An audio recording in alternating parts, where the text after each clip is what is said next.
मेरे पति अक्सर घर से बाहर ही रहते थे, तो ज्यादातर घर में मैं और मेरा ससुर ही रहते थे और एक काम वाली बाई रहती थी जो कि मेरे कमरे में हमेशा मेरे साथ ही रहती थी। जब भी सुबह मेरी आंखें खुलती तो मेरे शरीर पर हमेशा लाल स्याही लगी होती थी। यह देखकर मैं हैरान हुई और सोचने लगी कि ये कैसे हो गया, मेरे साथ यह हमेशा होने लगा। यह जानने के लिए मैंने एक दिन सोचा कि क्यों ना मैं अपने बिस्तर पर कामवाली बाई को सुला देती हूँ और मैं कमरे में छुप जाती हूँ। जैसे ही रात हुई तो मेरा ससुर मुझे समझकर मेरे बिस्तर पर, आज भी मेरे पेट पर लाल रंग का निशान था। काफी दिनों से मेरे साथ ऐसा हो रहा था। यह देखकर मैं बहुत परेशान रहने लगी। आखिर कौन है जो मेरे साथ ऐसी घिनौनी हरकतें कर रहा है। पहले दिन जब यह लाल रंग का निशान देखा तो मैंने सोचा शायद मेकअप करते वक्त लग गया होगा, लेकिन हैरानी की बात तो ये थी कि ऐसा मेरे साथ प्रत्येक दिन होने लगा। लेकिन मैं शक करती भी तो किस पर? अगर मेरे ससुर से इस बारे में बात करती तो पता नहीं वो क्या सोच लेते। अक्सर मेरे पति प्रदीप जॉब करने दूसरे शहर में रहते थे, वो तो कभी कभार ही घर आ पाते। मुझे अकेला छोड़कर जाने पर मैं बहुत उदास थी, क्योंकि मेरी शादी के 2 दिन बाद ही वो मुझे अकेली छोड़कर शहर चले गए। आखिर शादी के बाद औरत अकेली कैसे रह सकती है। मेरे ससुर के पास मुझे अकेला ना रहना पड़े, इसलिए घर में एक कामवाली को रख ली ताकि मुझे भी अकेलापन महसूस ना हो और मोहल्ले वाले बातें भी ना बनाएं कि जवान बहू ससुर के साथ घर में अकेली रहती है, और वो भी नौजवान थी, इसलिए मैं अपने साथ ही सुला लेती थी। मेरे ससुर का अलग से कमरा था तो वो अपने कमरे में ही रहते थे। मेरे ससुर मेरे साथ ठीक तरह से बात भी नहीं करते थे। शुरू के महीने तो जैसे तैसे गुजर गए, लेकिन अचानक से कामवाली बाई मेरे ससुर के कमरे में जाने से मना करने लगी। तो मैंने उसे एक दिन पूछा कि तुम ससुर जी के कमरे में जाने से मना क्यों कर देती हो, क्या बात है? तो वो बोली मुझे अकेले उनके कमरे में जाने से डर लगता है, क्योंकि वो मुझे किसी ना किसी बहाने से देखते ही रहते हैं, पलके तक ना झपकाते। उसकी यह बात सुनकर मैं मुस्कुराई और बोली ऐसा कुछ नहीं है, कोई गलत फहमी हुई होगी तुम्हें। तो वो अचानक से बोली नहीं नहीं दीदी, कोई गलत फहमी नहीं हुई। वो मुझे गंदी नजरों से देखते रहते हैं और मुझे क्या क्या बोलते रहते हैं। एक बार तो उन्होंने हदें ही पार कर दी। मुझे बोले कि मैं बाहर जा रहा हूँ, तुम अपना दुपट्टा उतार लेना और कमरे की सफाई कर देना। लेकिन मैंने इस बात को आपसे छुपाए रखा। मुझे उसकी यह बात सुनकर थोड़ा अजीब लगा, तो मैंने उसे कहा ऐसा कुछ नहीं है।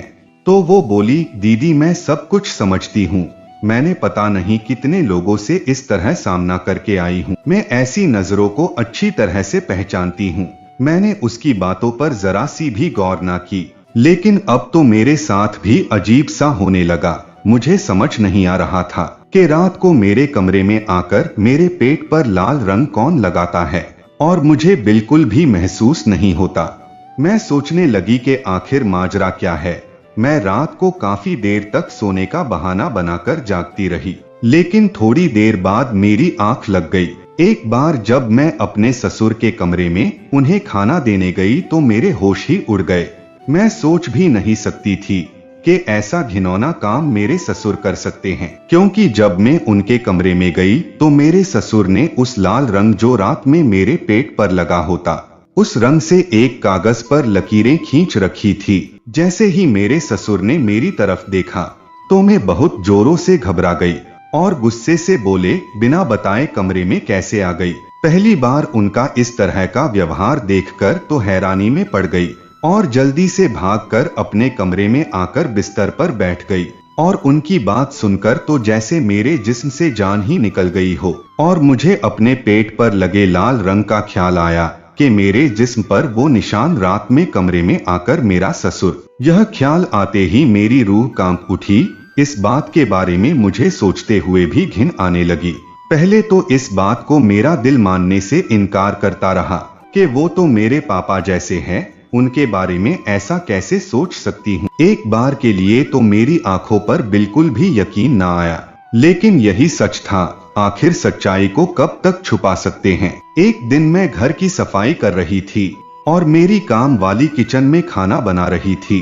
तभी अचानक से मेरी नजर मेरे ससुर पर पड़ी, जो कामवाली के बिल्कुल पीछे खड़े थे। वो उसके इतने करीब थे कि शायद चंद इंच का फासला हो। तभी मेरे दिमाग में आया कि उस दिन वो सही कह रही थी, लेकिन मैंने ही उसकी बातों पर ध्यान नहीं दिया। मुझे क्या पता था कि मेरे पिता समान ससुर भी ऐसी हरकतें कर सकते हैं। तभी मैं अपने ससुर के पास जाकर बोली, पापा आप यहाँ किचन में क्या कर रहे हो? वो मेरी आवाज सुनकर अचानक से हड़बड़ा उठे और गुस्से से बोले, घर की साफ सफाई क्यों नहीं करती? देखो कितनी गंदगी है। यह कहकर वो किचन से चले गए।